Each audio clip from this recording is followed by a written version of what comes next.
Hey everybody, it is Miss Cormack here, and we are going to break down.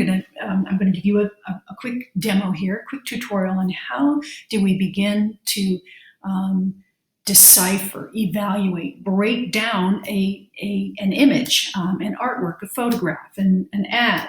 One of the most important things that you can get out of this class is the ability to deeply observe your world, what's around you, visual images, and begin to make sense of them. And there's a really great way to do this that I found for kids called I Look, I See, I Wonder, I Think. And this strategy starts with deep observation, goes into facts, right? Looking for the facts, forming questions, and finally forming a personal opinion. But you don't get to the personal opinion until you get your facts down and your questions.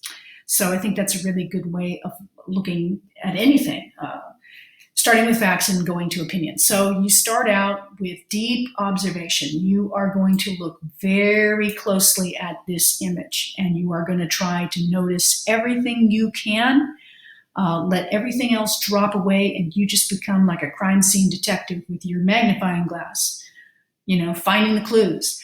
In this case, we're looking at a piece of artwork. We start with our art elements, the building blocks of art.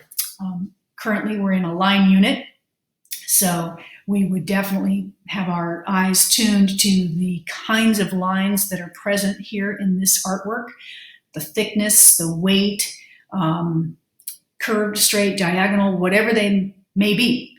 There also is some color involved in here, definitely, and some really nice design, in my opinion, but we're not going to go there quite yet. So you're just noticing the facts. Secondly, what does it make you wonder? What kind of questions come up when you're looking at this? Where in San Francisco? Why this piece here? On a cinder block wall? Why not a brick wall? Was this something that was commissioned, meaning did the artist receive some kind of payment for this? Or rather, perhaps the artist did this on the sly at night and it was not, he or she was not granted permission, in which case this would be somewhat illegal. These are basic questions, spray paint, or is anything brushed on, or is it all spray paint? Anyway, so these are some pretty basic questions. And finally, we get to this step where we go ahead and we form an opinion, make a judgment. What do you think? But you can't just say, yeah, it's cool. You need to back that up and let everybody know, why do you feel this way? Well, okay, it's great. Why? Tell me why. Does this piece have a message? What might the message be? There might be some kind of message in here. These letters have obviously been pulled and tweaked and stylized to the point where they become kind of an abstraction. If you can read it, fantastic.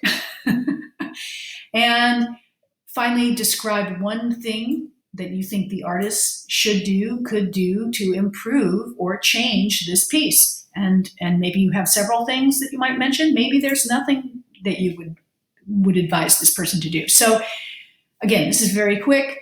This is a great way of breaking down any kind of imagery. All right, people, I hope this helps, and I'm really looking forward to this journey that we're going to take in this class. All right, see you in Zoom and in Google Classroom. Bye-bye.